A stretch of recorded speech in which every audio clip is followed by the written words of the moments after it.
Ce jour, 3 mai 2021, le monde entier célèbre la 28e édition de la Journée mondiale de la liberté de la presse. À l'occasion de cette importante journée initiée par l'UNESCO pour célébrer la liberté de la presse et rendre hommage aux journalistes qui ont perdu leur vie dans l'exercice de leur profession ou qui ont été victimes de différentes violences, je me fais, une fois encore, l'heureux devoir de saluer avec beaucoup d'admiration les professionnels des médias de mon pays, en signe de reconnaissance de la qualité de leur contribution à la construction d'un état de droit et de la démocratie chez nous au Bénin. Reporters sans frontières a fait connaître son classement au titre de l'année 2021 et a positionné notre pays au 114e rang. Ce rang est un appel renouvelé lancé à notre pays à ne pas relâcher et à redoubler d'ardeur pour la liberté de la presse qui est une quête permanente. Le gouvernement en prend acte. Je voudrais, cependant, me réjouir, cette année encore, de ce que mon pays n'a pas été épinglé comme un pays dans lequel les journalistes sont tués ou assassinés. Je suis aussi conscient que beaucoup d'efforts restent à faire et que nous devons effectivement redoubler d'ardeur. Il ne peut en être autrement. Car, le gouvernement et le chef de l'État, son Excellence Patrice Talon, ont fait le pari de renforcer la démocratie et l'état de droit au Bénin.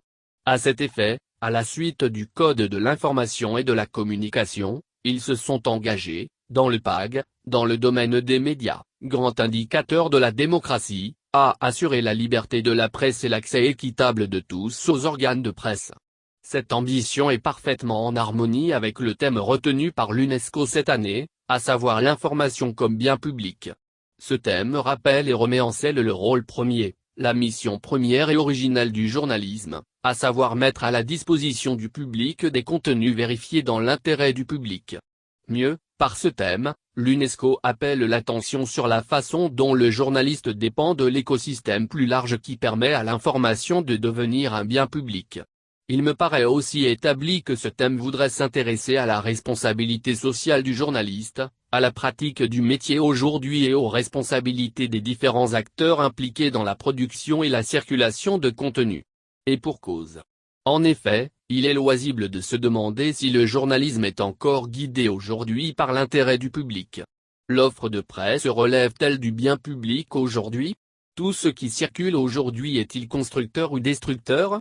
C'est pour que ces questions ne s'installent pas que le Code de l'information et de la communication a anticipé. L'article 14 stipule, les organes de presse prennent toutes mesures pour garantir la crédibilité de l'information et son indépendance à l'égard des partis politiques ou regroupements politiques, des lobbies d'intérêts économiques, religieux et philosophiques. L'article 15, lui, dispose, il est formellement interdit à tout organe de presse de se faire promettre une somme d'argent ou tous autres avantages aux fins de travestir une information ou de présenter l'actualité sous un faux jour. Plus loin, l'article 31 dira, le traitement de l'information susceptible de mettre en péril l'ordre public requiert du journaliste rigueur professionnelle et circonspection. Ces différentes dispositions gouvernent-elles les médias de presse aujourd'hui? Qu'observons-nous? En tout cas, nous sommes rappelés à l'ordre par ce thème. Je voudrais saisir l'occasion pour inviter les professionnels à plus de professionnalisme et à plus de rigueur dans la production et la diffusion de contenu.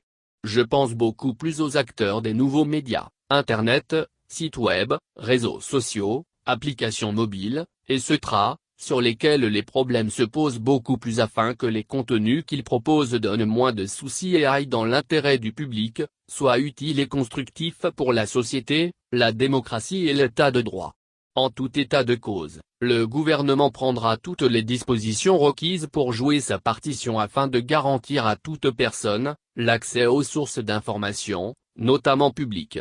Je ne saurais terminer sans saisir cette merveilleuse occasion pour féliciter et remercier toute la presse de mon pays, toutes catégories confondues, pour son comportement exemplaire au cours de l'élection présidentielle et surtout pour la qualité de ses productions sur la période.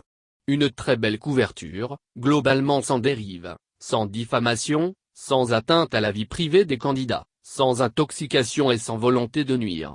C'est la preuve qu'il y a de plus en plus du mieux, en termes de responsabilité et de conscience professionnelle. Et je veux nourrir l'espoir que cette tendance sera maintenue afin que notre presse soit et reste une presse de qualité pour impacter positivement la démocratie et l'état de droit au Bénin. À toutes et à tous, je souhaite une très bonne fête et de bonnes réflexions. Vive la presse béninoise, vive le Bénin, je vous remercie. Alain Sourounela.